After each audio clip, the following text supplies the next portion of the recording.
누가복음 17장 20절과 21절 두 절이 되겠습니다. 다 같이 한 목소리로 합독하십니다. 누가복음 17장 20절 21절이 되겠습니다. 20절 21절 누가복음 17장 다 같이 합독하십니다. 시작. 바리새인들이 하나님의 나라가 어느 때 임하나이까 묻거늘 예수께서 대답하여 가라사대 하나님의 나라는 볼 수 있게 임하는 것이 아니요 또 여기 있다 저기 있다고도 못하리니 하나님의 나라는 너희 안에 있느니라. 아멘. 오늘 말씀 제목을 같이 한번 읽겠습니다. 시작. 하나님의 나라가 우리 안에 있다. 하나님은 무소부지하십니다. 무소부지하시다는 것은 어디에나 계시다는 뜻입니다. 하나님께서는 하늘들의 하늘보다 더 크시고 성경에 보면 하나님께서 솔로몬 왕이 하나님께 제을하신 성전을 최초로 완공하고 하나님께 봉헌할 때 기도에 내가 손으로 지은 이전에 하나님을 내가 모실 수 있겠습니까? 그건 할 수 없다는 거죠. 하나님은 하늘들의 하늘도 하나님을 모실 수가 없는데 어떻게 이 전에 하나님을 모시겠습니까? 다만 하나님의 이름을 두리란 이곳에서 하나님께 기도할 뿐입니다. 그렇게 되어 있습니다. 하나님은 천국보다도 더 크신 분이십니다. 그러니까 하나님께서는 그 어디에나 계십니다. 천국에도 하늘나라에 계시고 우주 안에도 계시고 바로 이 땅에도 계십니다. 그런데 그 하나님은 그러면 여기도 계시면 그러면 하나님은 우리가 볼 수 있겠네? 그런데 하나님을 볼 수가 없습니다. 예수께서 하나님은 영이시라 하셨습니다. 하나님은 영이신지라 그러므로 하나님이 육체라면 누구든지 다 볼 수가 있겠죠. 그런데 하나님은 여기도 이 세상에도 계신데 그럼 사람들이 그러면 계신다면 왜 안 보여? 영이니까요. 그러니까 하나님은 성부, 성자, 성신할 때 성신도 성령, 영이십니다. 신이십니다. 하나님은 영이시라서 우리 눈에 보이지 않습니다. 그런데 그가 여기도 계십니다. 하나님은 어디에나 계십니다. 또 시편의 139편에 보면은 사람이 하나님의 낯을 피하여 어디로 가겠습니까? 이리 되어 있습니다. 구약 성경 시편 139편을 우리가 한번 찾아보겠습니다. 구약 성경 시편 139편이 되겠습니다. 구약 성경 902페이지 되겠습니다. 구약 성경 902페이지입니다. 구약 성경 902페이지 시편 139장이 되겠습니다. 구약 성경 902페이지입니다. 902페이지 시편 139편 7절부터 10절까지 같이 읽겠습니다. 시작. 내가 주의 신을 떠나 어디로 가며 주의 앞에서 어디로 피하리까? 내가 하늘에 올라갈지라도 거기 계시며 엄부에 내 자리를 펼지라도 거기 계시나이다. 내가 새벽 날개를 치며 바다 끝에 가서 거할지라도 거기서도 주의 손이 나를 인도하시며 주의 오른손이 나를 붙드시리이다. 이렇습니다. 구약 성경에 요나라는 선지자가 있는데 이 사람이 하나님께서 그에게 명령하시기를 니느웨 성, 이방의 성이죠. 굉장히 멀리 있고 큰 성인데 거기 가서 회개하라고 해라. 그러지 않으면 그들이 멸망당한다고 해라. 이랬을 때 선지자는 항상 하나님의 명령을 먼저 듣고 순종하는 사람이거늘 이때만큼은 요나가 그 명령을 듣고 불순종하여서 니느웨로 가지 아니한 것이 아니라 니느웨로 가는 성의 정반대로 멀리 달아났습니다. 달아나서 바다까지 가고 바다에서 배 타고 더 멀리 갔습니다. 그런데 거기에 풍랑이 치게 되어서 그 배 사람들이 이때는 이제 풍랑이 오는 철이 아닌데 왜? 배 사람들은 배 일기를 잘 아니까 풍랑이 올 때면 배를 운행하지 않으니까. 그런데 이때는 풍랑이 있는 적이 없는데 왜 이렇게 갑자기 풍랑이 일어나서 우리가 배가 침몰하게 되었는가 해서 그들이 누구 때문인가 하여서 그들이 추첨하니까 요나가 딱 나오더라는 거예요. 그래서 요나가 자기가 자신이 때문인 줄 알고 오히려 그 사람들 보고 나를 바다에 던지라 했단 말이에요. 그러니까 요나가 하나님이 가라는 니느웨 성보다 정반대로 불순종하고 갈 뿐 아니라 아예 나를 바다에 던져 그냥 죽이란 거예요. 니느웨 사람 이방인들이니까 이방인들의 약속이 제외된 사람들인데 그들이 하나님의 말씀을 듣고서 회개하고 사는 것을 볼 수가 없다 이 말이에요. 그래서 요나를 바다에 던졌더니 하나님께서 큰 물고기를 예비해 가지고 요나를 삼키게 해서 요나가 물고기 뱃속에서 사흘 밤낮 있었다 이렇게 되어 있습니다.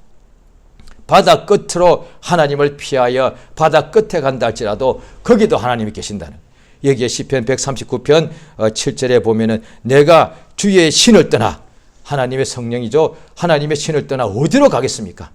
그러니까 하나님의 영, 하나님은 눈에 보이지 않는데 그의 역사하시는 하나님은 영적으로 역사하시는데 그 피하여 내가 어디로 가겠습니까? 그러니까 바다 끝에 가도 하나님의 주의 신이, 하나님의 영이 역사하기 때문에 거기서도 하나님을 우리가 만날 수가 있다는 거예요. 그러니까 우주 안으로 우리가 간다 할지라도 빛의 속도로 어떤 우주선을 발명해서 타고 빛으로 몇백 년을 가야만, 그 다음에 그 몇억 년을 가야만 우주 끝까지, 몇백억 년을 가야만 우주 끝이 나온다고 하는데 거기에 가도, 그러니까 하나님께 나아가기 싫어서 오늘날에 지구상에 사람들이 많죠. 예수 믿기 싫어서 온 사방에 예수쟁이들이 많다 해가지고 믿기 싫어서 저 우주 밖으로 간다 할지라도 거기 하나님 계십니다. 또 믿는 사람들이 어떤 데는 마음에 시험 들 수가 있거든. 시험 들어서 내가 예배 가기 싫어서 내가 저 멀리 예배가 없는 곳, 기독교인들이 없는 곳, 저 땅끝에 간다 할지라도 거기 하나님 계십니다. 하나님은 어디에나 계신다고 성경에 나와 있습니다. 자, 그러면 불신자가 말하고 또 신자 중에서 이렇게 하나님이 계신다면 여기도 하나님 계신다고 그래요. 그런데 왜 없어? 안 보여. 도대체 하나님이 계신다면서. 자, 그래서 성경을 우리가 보겠습니다. 구약 성경 찾아보겠습니다. 예레미야서 29장입니다. 구약 성경 예레미야서 29장을 찾아보겠습니다. 구약 성경, 자, 1097페이지 찾아보시면 구약 성경 1097페이지 예레미야서, 자, 29장 13절입니다. 예레미야서 29장, 자 12장 12절 13절입니다. 예레미야서, 자, 29장 11절을 제가 먼저 읽을게요. 나 여호와가 말하노라. 너희를 향한 나의 생각은 내가 안하니 재앙이 아니라 곧 평강이요 너희 장래에 소망을 주려 하는 생각이라. 자, 12절 13절 같이 읽습니다. 시작. 너희는 내게 부르짖으며 와서 내게 기도하면 내가 너희를 들을 것이요 너희가 전심으로 나를 찾고 찾으면 나를 만나리라. 자, 보십시오. 굉장히 중요합니다. 하나님이 여기에 안 계시고 우주 밖 하늘에만 계신다면 여기서 아무리 불러도 한 명도 하나님 못 만납니다. 사람 생각할 때 불신자들이, 저도 전날에 믿지 않았습니다. 그러니까 많은 사람이 제게 전도할 때에 제가 그랬습니다. 당신들 말처럼 하나님 있다면 내 눈에 보여달라 그랬습니다. 그런데 하나님께서 하늘에 계시고 이 세상은 온갖 어둠이 많지 않습니까? 그래서 오늘날에도 믿지 않는 사람들이 어떻게 말하느냐. 세상에 워낙 슬픔과 불행과 고통과 죽음이 많은지라 이렇게 말합니다. 하나님 있다면 왜 세상에 이런 일이 일어나느냐 이거예요. 또 믿는 사람들도 자기 일이 굉장히 안 되면 그렇게 말할 수가 있죠. 내가 하나님께 예배를 잘 드렸는데 왜 이런 일이 내게 일어났냐. 하나님 너무하신다. 이렇게 생각하고 말하는 사람도 있단 말이에요. 그러니까 자기가 어떤 일을 해도 기도해도 응답이 없으면 이렇게 하나님 어디 계십니까? 그러니까 그 말은 하나님 여기 안 계신다 이 뜻이에요. 그러니까 성경에 보면 하나님의 나라는 하늘에 있다고 하니까 우주보다, 지구보다 우주가 억만 배로 크고 그 우주보다 또 억만 배로 큰 것이 하늘나라인데, 그럼 하나님은 하늘에만 있으면은 여기 이 땅은, 여기는 어둠이잖아요. 여기는 흑암이라고 성경에, 흑암 속에는 하나님께서 어떻게 흑암에 계시겠는가? 그러니까 또 하나님은 하늘보다 더 크신데 이렇게 작은 점의 하나님 입장에서 보면 점 하나에 불과한 이 지구상이 어떻게 있겠는가? 그러니까 이곳은 하나님께서 버리신 곳, 또 믿는 사람도 지구상에서 가장 온 지구상을 보면은 의외로 지구가 작지만 또 의외로 보면 넓고 크지요. 어떤 데 가면은 여기가 지옥이다 할 만큼 그런 곳이 있습니다. 같은 인간인데 어떻게 이렇게 살 수 있는가? 이렇게 고통과 죽음과 슬픔과 질병과 가난이 있는 지금도 그런 곳이 있습니다. 그래 그때는 사람들이 어떻게 하느냐, 여기는 하나님도 외면한 곳 같다 이렇게 말한단 말이에요. 그래서 그들은 말할 때 여기는 하나님이 안 계신다 이거야. 오늘날 우리나라 또 어떤 제가 옛날에 믿기 전에 그랬습니다. 우리 집안이 제가 볼 때 너무 불행했기 때문에 우리 집안에는 하나님이 없다 이거야. 이렇게 생각한다는 거예요. 그러면 하나님이 이 세상에 없다면 누구도 하나님을 못 만납니다. 구약 때 보면 엘리야 선자 앞에 바알 선자들이 와가지고 자기 신의 이름을 바알이여 해서 850명이 하루 종일 불렀는데도 응답이 없습니다. 그 신이 없으니까. 우리 하나님을 아무리 불러도 하나님이 안 계시거나 이 지구상에 없으면 응답이 없습니다. 그런데 하나님이 여기 계신 게 분명합니다. 그런데 왜 보이지 않느냐? 여기 계시니까. 그러면 하나님 여기 계시니까 어떻게 할 수 있느냐? 그를 부르니까 만나더라는 거예요. 할렐루야. 이 말씀이 그게 우리가 하나님이 하늘에 계시면 우리가 무엇으로 하늘에 가야만 하나님을 만날 수 있는데 우리가 무엇으로 하늘나라 가겠습니까? 우리 개인적으로 달에도 갈 수가 없는데 무엇으로 하나님의 나라에 가야만 하나님을 볼 수 있다면 우리 인간은 절대 절망입니다. 어떤 인간도 우주도 못 벗어나는데 천국에 갈 수 있겠습니까? 천국에 가야만 하나님을 볼 수 있다고 한다면, 그런데 하나님께서는 천국뿐 아니라 바로 여기도 우리가 살고 있는 이 세상에도 그가 계시기 때문에 여기서도 하나님 이름을 부르면 하나님을 만날 수 있다는 거예요. 누가 그래야 돼? 하나님이 그렇게 말했다는 거예요. 이게 맞는 거예요. 인간이 말했다면 그 인간은 하나님이 아니기 때문에 그 개인의 생각, 그 개인의 어떤 황홀계획, 어떤 환상에 빠져서 그렇게 말할 수 있거든요. 그래서 그 지극히 개인의 체험이기 때문에 일반화할 수가 없단 말이에요. 그런데 오늘 이 예레미야를 보니까 이건 사람의 말이 아니라 하나님이 그렇게 말씀하셨다는 거예요.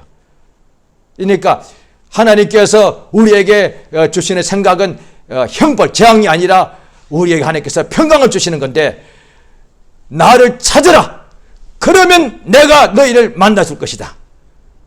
그러면 오늘날에 이렇게 이제 예수 믿는 사람이 이렇게 말하는 거예요. 하나님 정말로 계시냐? 그 옛날에 보면 공산주의에 처했을 때 공산주의자나 이들이 기독교인들을 종교인들은 아편이다 그래가지고 특히 기독교인들을 많이 잡아서 끝까지 예수를 믿는 것을 부인하라. 그러면 살려주겠다. 그런데 예수를 믿는다 하면 죽이겠다 할 때도 끝까지 예수 믿는다고 고백하고 죽은 사람이 많죠. 그런데 어떻게 자기 인간의 목숨이 하나밖에 없고 하나밖에 없는데, 둘도 아닌데 하나밖에 없는 목숨 전부인데 죽인다는데도 하나님이 어떻게 있다고 말하냐고요. 이 관념으로는 그게 불가능이라고. 관념으로 하나 있다고 생각하는 사람은 아마 그때는 다 아마 부인할 거라고요. 그런데 하나님을 육안으로 본 적 없는데 하나님을 분명히 만났다는 거예요. 그래서 오늘날 예수 믿는 사람들에게 물어보면 하나님을 어떻게 하냐? 만났다라고 표현합니다. 오늘 이게 예레미야 29장 똑같은 표현이잖아요. 육안으로 하나님 본 적은 없어. 내가 손으로 하나님 만질 적 없죠. 저도 그렇습니다. 그런데 저 하나님 만났습니다. 어떻게? 내가 예수 이름으로 부르고 찾고 구했더니 하나님이 내게 응답하시더란 거예요. 하나님 만났다는 거예요. 왜? 내 골방에서 나 혼자만 기도했기 때문에 아무도 내가 기도한 줄도 몰랐고 내가 기도한 가장 그 중요한 사적인 내용 아무도 몰랐다는 거예요. 내 형제도 몰랐으니까. 나 혼자만 했으니까. 그런데 내가 기도한 그것이 그대로 응답이 왔다. 그때 응답받으면, 처음 그런 식으로 응답받으면 온몸에 진짜 마치 뭐라고 할까? 소름이 끼친다고 할까?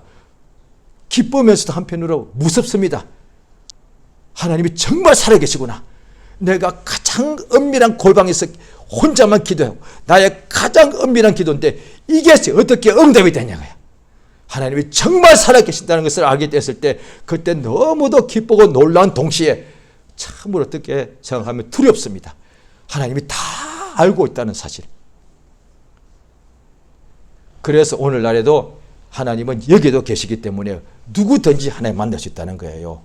그때에 그렇게 하나님을 부르는 사람들에게 우리 하나님께서 그의 약속대로 예수를 보내주십니다. 우리가 성경을 한번 보시겠습니다. 마태복음 1장이 되겠습니다. 신약 성경 마태복음 1장이 되겠습니다.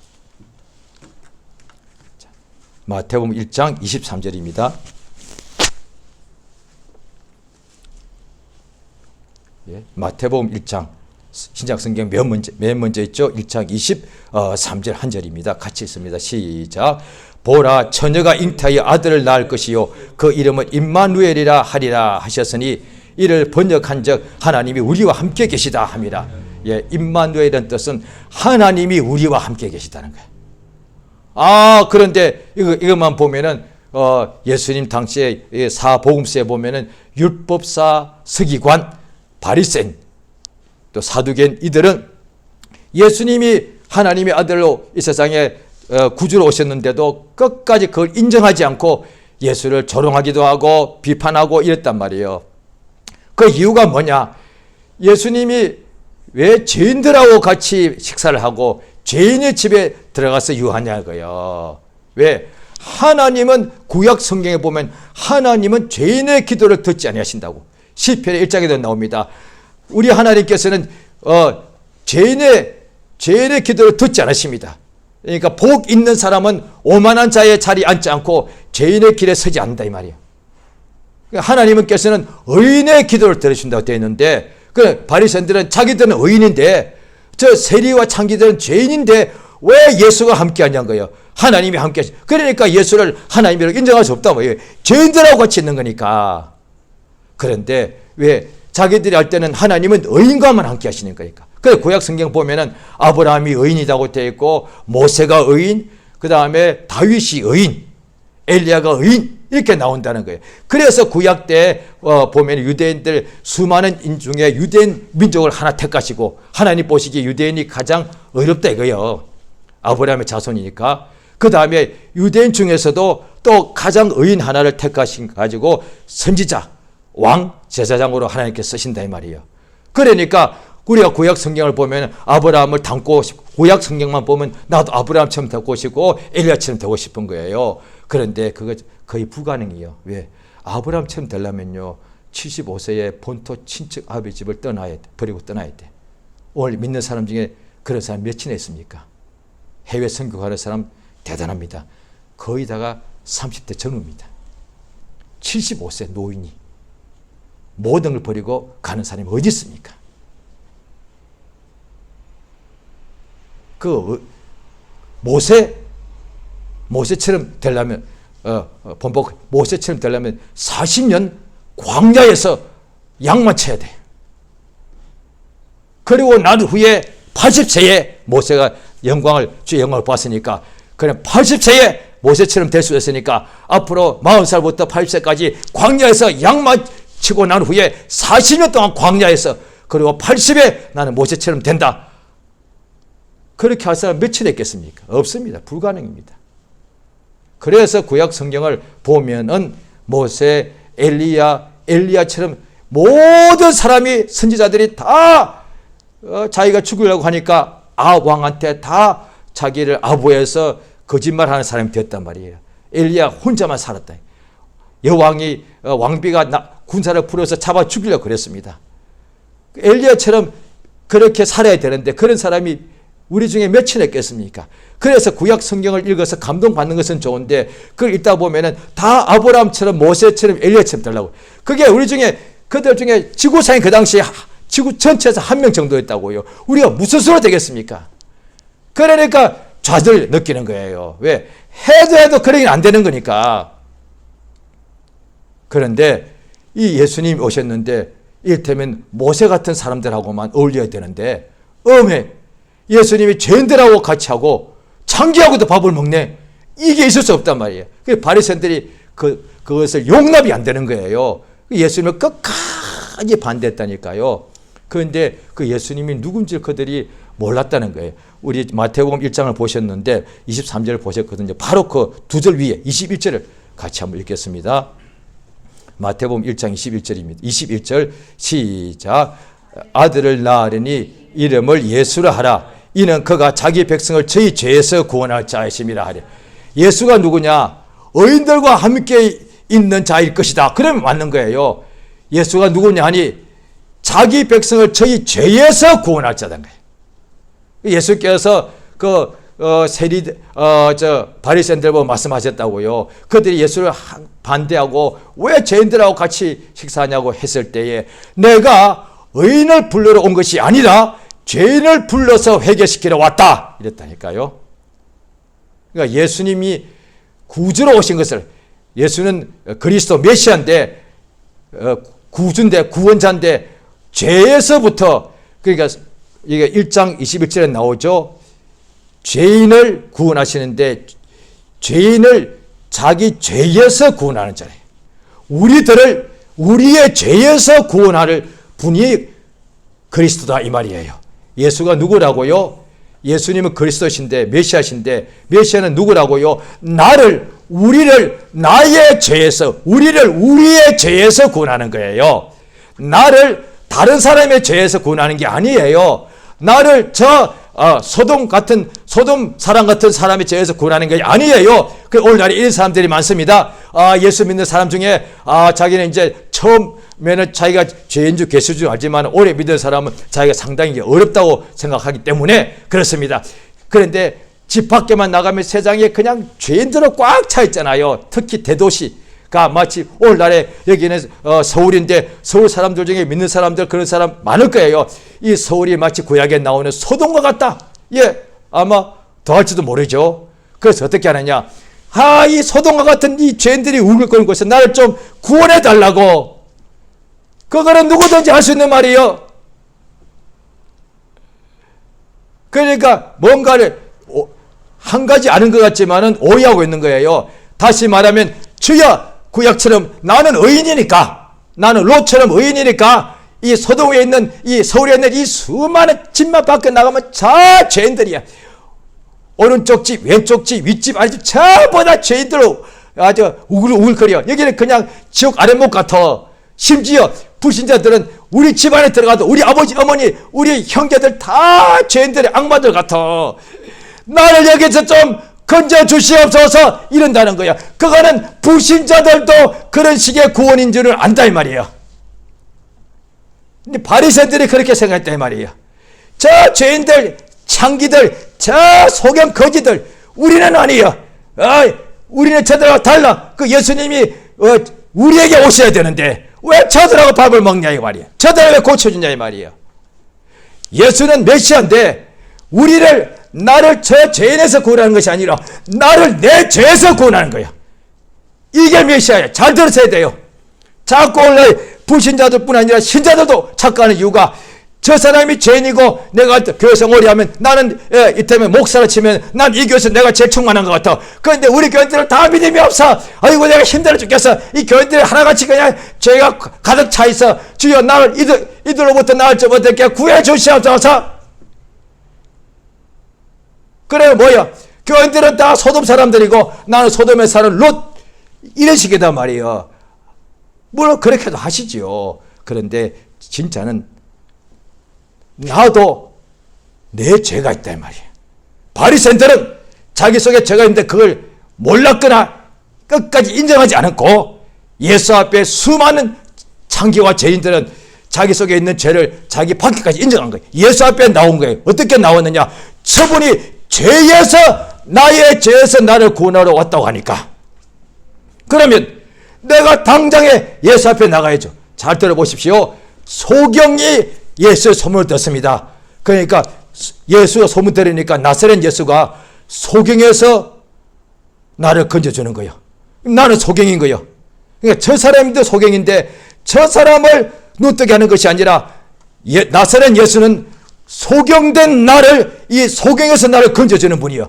그래서 내가 예수 앞에 나가니까 내 눈을 뜨게 되어서 예수가 나의 구주가 되더란 거예요. 똑같이 나는 세리요, 나는 죄인이요. 그런데 예수는 나는 소경은 아니요. 나는 세리고 죄인일 뿐이지 나는 육체에 병은 없어. 그런데 예수 소문 들으니까 예수는 죄인을 회개시키고 구원하신다는 거야.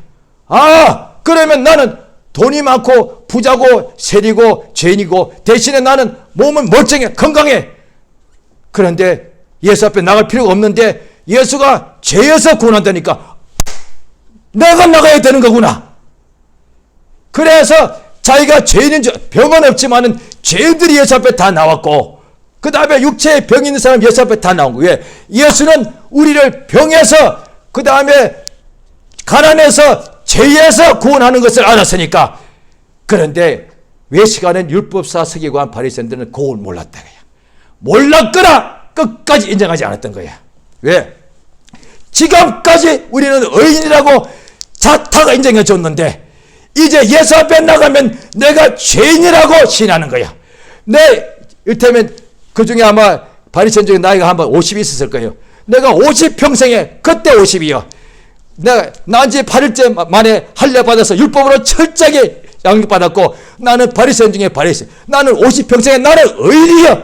이것은 내가 절에 사는데 이제 예수 앞에 와서 내가 50년 동안에 내 일생에 박혀있는 나는 의인인데 이것을 내가 포기하고 내가 죄인이라고 말해?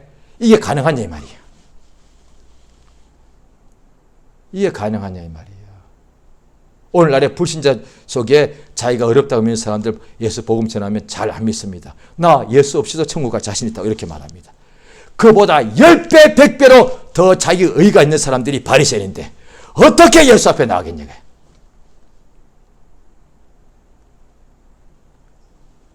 예수는 이 세상에 하나님이 보내신 하나님의 아들, 하나님이세요. 구주, 모든 죄인들을 각각 자기 죄에서 구원하시는 분이다 이 말이에요. 할렐루야. 그 예수를 믿으면 영접하다, 모셔드린다고 해요. 그러니까 예수를 그냥 믿는다는 것을 실제로 예수님이 우리 속에 모셔드리는 거예요. 만약 그것이 아니라면 바리새인도 예수를 육안으로 봤으니까, 예수와 대화도 했으니까, 예수님과 같이 밥도 먹었으니까, 그냥 구주를 봤으니까 그들도 다 천국 가야 되는 거예요. 아니에요. 믿는다, 예수 믿는다는 것은 예수님을 자기 속에 모셔드리는 거예요. 뿐 아니라 그 믿는 사람이 예수 안에 들어가는 거예요. 자, 요한복음 14장을 보시겠습니다. 요한복음 14장을 보십니다. 신약성경 요한복음 14장 20절입니다. 20절 한 절만 읽겠습니다. 그 요한복음 14장 20절 그 두 줄 위에 18절 제가 있습니다. 내가 너희를 고아와 같이 버려두지 아니하고 너희에게로 오리라. 이것은 아마 그 뒤에 보면 성령이 임하시는 걸 알 수가 있죠. 바로 요한복음 14장 20절입니다. 요한복음 14장 173페이지 성경 신약 성경 173페이지 요한복음 14장 20절입니다. 20절 한 절을 같이 읽겠습니다. 요한복음 14장 20절. 자, 시작. 그 날에는 내가 아버지 안에 너희가 내 안에 내가 너희 안에 있는 것을 너희가 알리라. 이 예수님 또 다른 데 보면은 예수께서 하나님의 아들인 것을 알리라.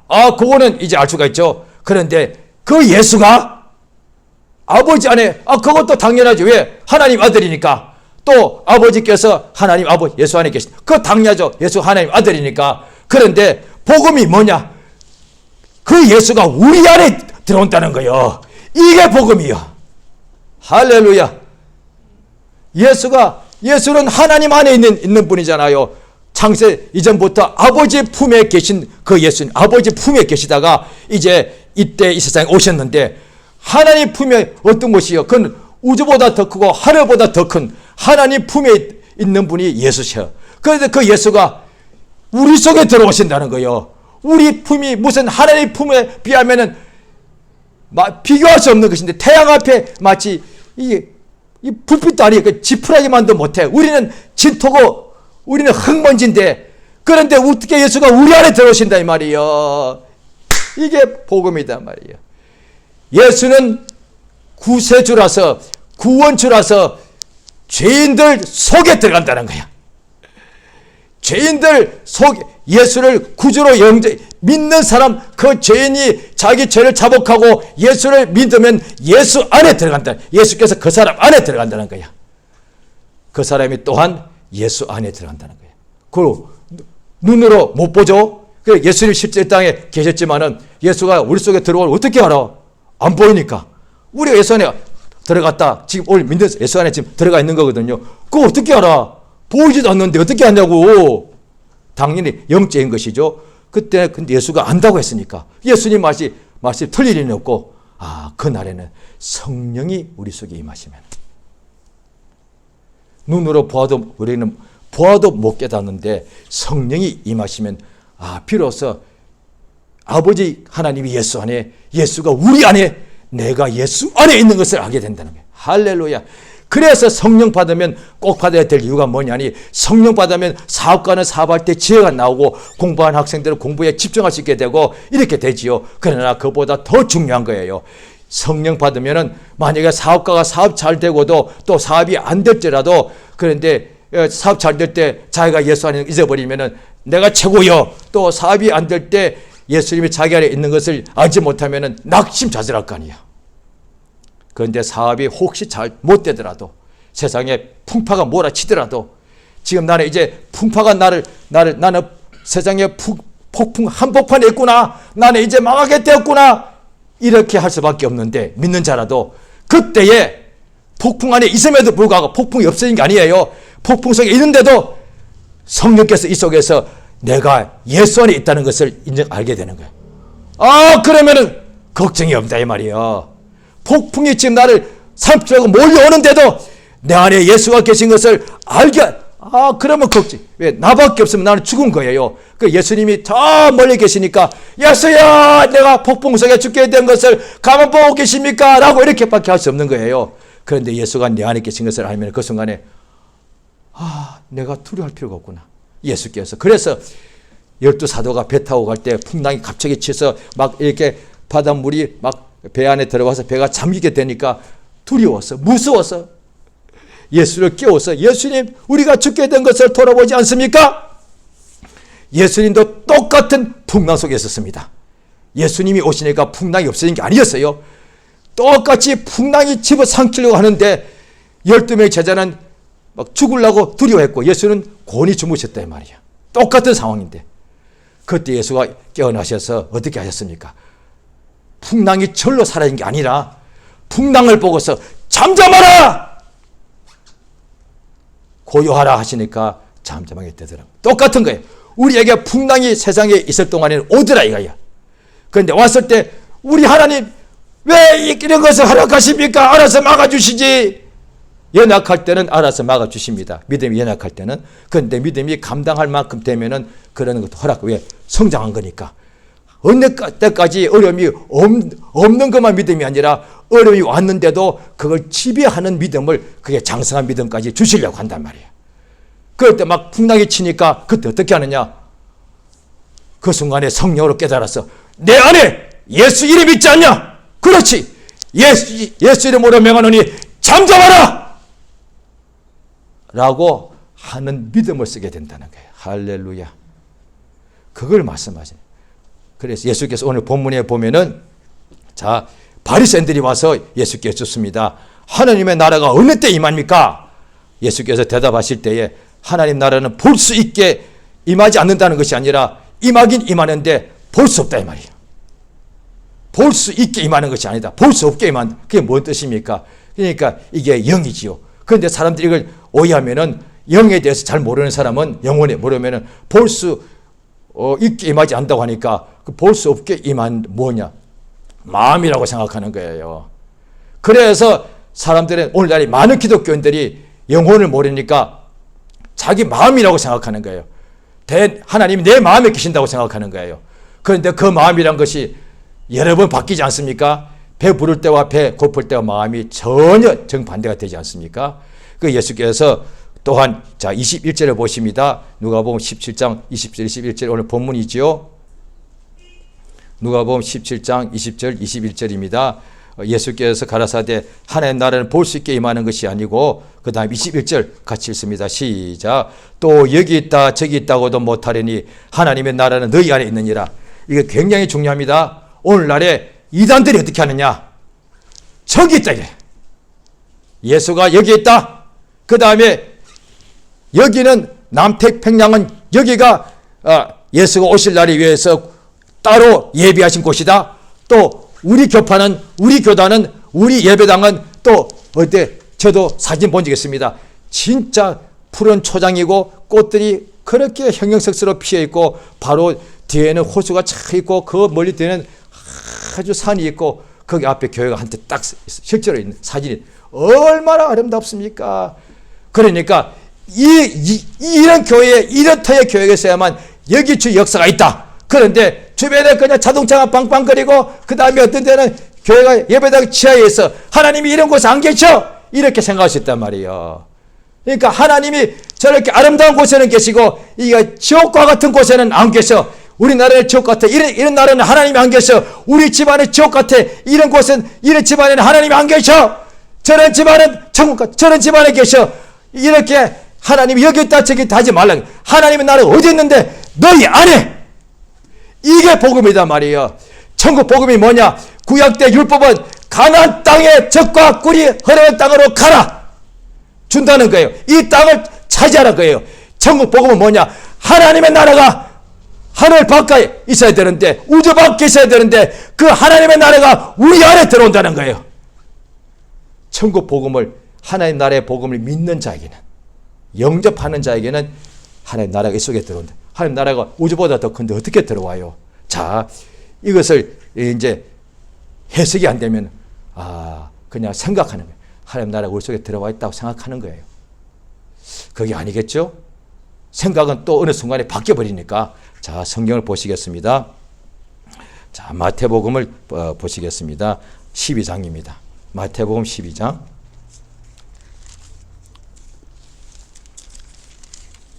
신약성경 19페이지 마태복음 12장 자 28절 한 절입니다. 28절 한 절 같이 읽습니다. 시작. 그러나 내가 하나님의 성령을 힘입어 귀신을 쫓아내는 것이면 하나님의 나라가 이미 너희에게 임했느니라. 예, 예수님이 이렇게 여기에 굳이 성령이라고 말씀하지 않아도 되었거든요. 그런데 이렇게 말씀하신 것이 하나님의 나라. 또 예수님께서 거기 위에 보면은 귀신을 쫓아낼 때 이 말씀하신 거 아닙니까? 그러면 하나님의 성령을 힘입어 쫓아낸다. 이렇게 그냥 하지 그것으로 끝내면 되는데, 내가 성령으로 귀신을 쫓아내는 것이면은 하나님의 나라가 임했다고 한 거예요.